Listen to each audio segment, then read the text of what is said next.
Hey guys, welcome back to my channel, and we're continuing with our look back at Galactica 1980, the sequel to Battlestar Galactica's 1978 single season. And we're looking at the pilot. This is now part 3 of the pilot episode, which is Galactica Discovers Earth part 3. Now we're back to Nazi Germany, and basically Dylan is able to go and destroy the rocket before it is completely launched into space, and now with Xavier being looked up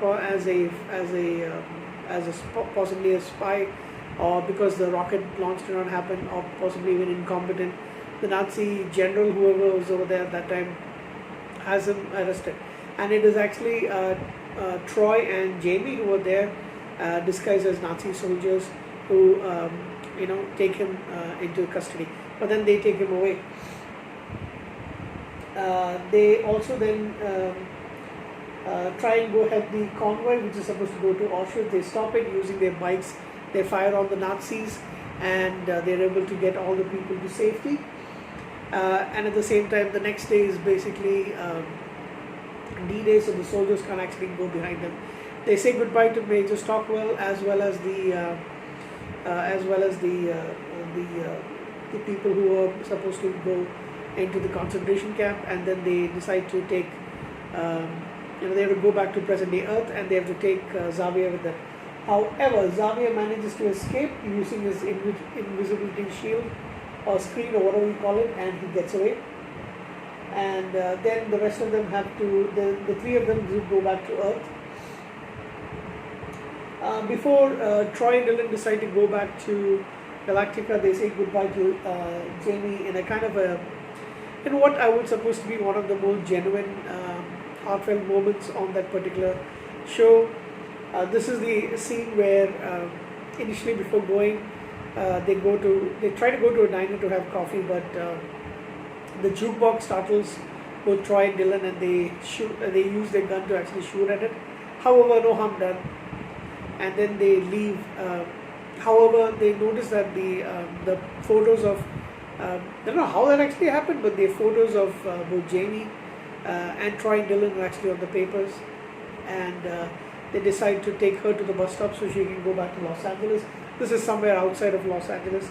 She says bye to them. After she leaves, a sheriff sees them, and then he recognizes them from, he knows he's seen them somewhere. He sees their photos, and he tries to go behind them. However, on the bikes, they are way too, they take they use their flying bikes, and they get away.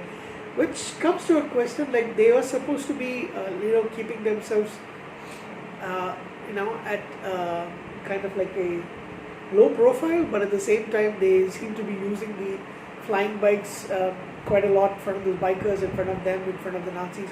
Okay, Nazis, forget it, but at least the other two. And I was just wondering, but it's it's something very cool to see them going on these flying bikes. So the sheriff stops, just thinking that he's not feeling well, and then he goes. So they try to go and find their Vipers. However, the boy Willie, he's called his father to come and check on the ships in the ships in the field, and they have called the military, and the military take the ships away to a military camp, basically. So now they're stuck. They don't really know what to do. So in order to go and find out where the ships were taken, they decide to follow Willie's school bus. And these are some of the more common, because the pilot actually I had recorded on VHS as a kid, so I've seen it multiple times. These scenes are kind of like in the back of my mind, especially part 2 and 3. Excuse me, let me drink a little water. So they go and make themselves, introduce themselves to Willie, and they tell him, that they let him know who they are. Willie is surprised to see the aliens, because he's been made fun of by several kids in his school.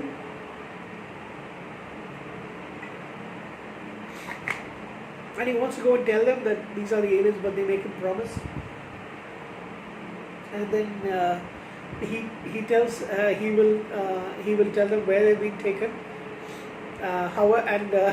In return, they gave him Dylan gives him his that device, so he can be invisible and go tickle one of the bullies, make a fool of him in front of everybody else. And he comes back and he thanks them and he tells them that this is where your ships have been taken. But there's a third ship, which is odd. How come Xavier's ship landed right next to them? So the boy actually tells, but where's the other astronaut, because, or where's the other alien, because I heard them saying that there were 3 ships. So they realize it's Xavier. So they go to the, what they do is, they contact Jamie and Jamie leaves her, oh yeah, before that, they call Dr. Mortensen.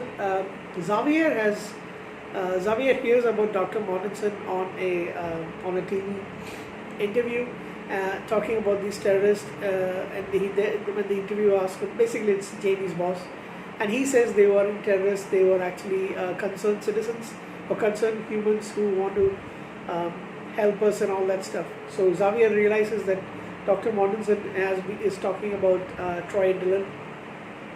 So he goes, makes himself aware to Dr. Mortensen, and then he disappears when 2 cops, oh yeah, I forgot that. So Xavier doesn't know how to get around the city, so he asks a newspaper vendor how does he get there for transportation, and he tells him you hail a cab, a black and white or a yellow. So Xavier looks for a car that's either yellow or black and white, which were the cabs back then. However, black and white is also the police car. So he actually hails a police car and says he wants to go to the Pacific Institute to go and meet Dr. Mortensen. And they think, let's just go and see what happens. And they think this guy is a nut job. And then when he leaves them and he goes and talks to Dr. Mortensen, they try to follow him, but he makes himself invisible and then goes and meets Dr. Mortensen. Goes to his house, talks about several incidents in history, and he says this is more important rather than making changes currently now. However, when Dylan and Troy speak to Jamie, she tries to warn Mortensen. Xavier was able to understand this, and he puts a gun on him. We are led to believe that he is killed. However, Dr. Mortensen isn't actually killed. Later that night at the military base or the Air Force base, whatever it is, Jamie managed to lure one of the sentries. Troy and Dylan able to sneak in. Xavier is already there. He goes in his own Viper. He uses the base's generator to power the ships enough so that they can actually launch into space. Since he's already left, Troy and Dylan get onto the airships, and they use the same technique of using the generators to power the airships. Jamie says she has to tag along because if not she'll be captured. So she also gets into Dylan's ship, and then they go and they try to catch Xavier. He goes off. They shoot at him. They're not sure if they got him or not, but it's possible that he's gone into Earth's past. Thinking that they may have actually opened fire too late, they go back because they think that either they got him or Xavier's ship has gone into a time warp and gone into Earth's past. So they go back to the Galactica, they meet with Adama, and Adama says he understands they were able to track, and he's gone to Earth's 18th century to interfere in the history of pre-revolutionary America. Since Jamie's an expert at that time, she says she would gladly help them. And the episode and the pilot basically ends on a joke. She talks about Benjamin Franklin, I believe. I'm not sure. And unfortunately, so that ends the pilot, the 3-parter episode. The show was initially supposed to be about, that was the initial plan, that they would actually have Xavier going into different parts of Earth's past, like Noah's time, all those kind of things.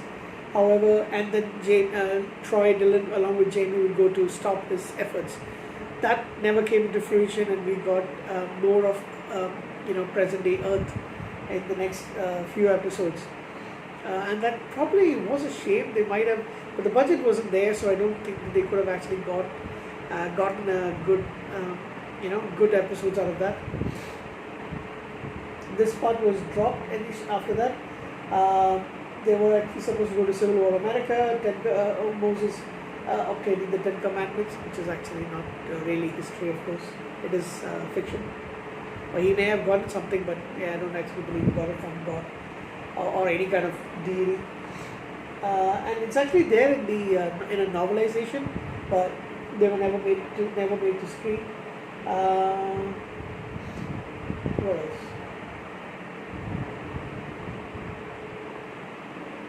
Yeah, one of the things that they did mention that Dr. C is the only colonial who's seen wearing glasses. That's actually probably the actor, definitely Robbie Reese needed glasses. That's the reason why. Some of the questions that they actually have is how come the German officers didn't notice that Jamie was a woman, and but they weren't there for too long, so maybe you can actually get it. Why did Dylan or Troy take off the wrist computron? That's the device. That's the name I was looking for. The wrist device from while they had Xavier under cuffs. So that would have actually negated his abilities to actually escape. But yeah, that was written into the script.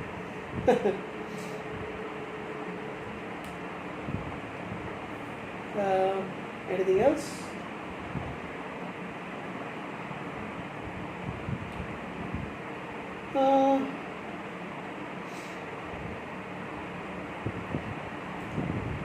So anyway, I actually did think, especially now, I think that they could have actually done better if they had possibly gone to that, the arc of going back to Earth's past. I don't know if they've actually had anything outside of the Americas, but yeah. And this time they did go to Germany, yeah. So if they have anything else, don't know. Instead, we actually got what we did get with the show being centered on Earth after that. But yeah, it was pretty interesting. And just to give this any other points.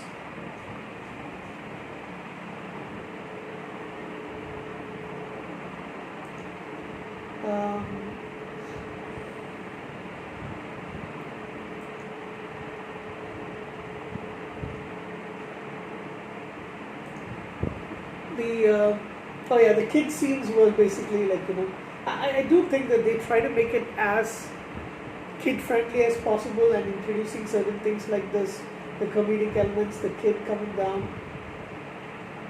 All of those were meant to actually make it as family centric as possible. Let me see if I missed anything else.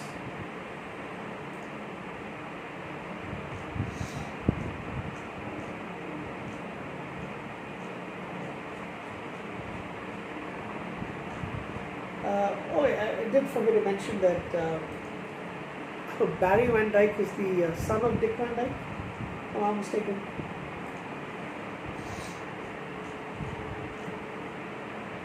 A couple of the military people were also kind of feminine looking, but I don't know if I can't really make out who they were.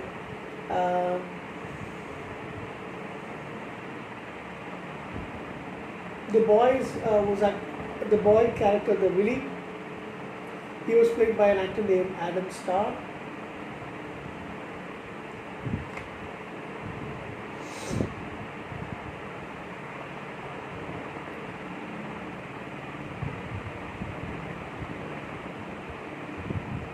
That's about it. I don't think there's anything else noteworthy in this. So they actually don't show what happened to Xavier after this. Dr. Mortensen himself, who comes at the end of the episode, he knows that they're aliens, he knows that they're out there, and he actually tells them that you can tell somebody, any superiors who are asking can say it was an invasion from outer space, or it's a contact from outer space, something like that. You don't get to see Dr. Mortensen, although he's mentioned in another episode, and we don't get to see what happens to Xavier as well. Well, it would have been nice to actually see them continue, but that's about it. That's basically it for this pilot. Glad you stuck around. Overall, I would give the three-parter. I can't rate them individually. So overall, as a pilot, I think I was pretty. I mean, especially for 1980, I was pretty impressed. Yeah, there are a few errors here and there, but at the same time, I think I would give this probably an 8 out of 10 for something from 1980. It was pretty interesting, and unfortunately, the show takes a dive down for in quality.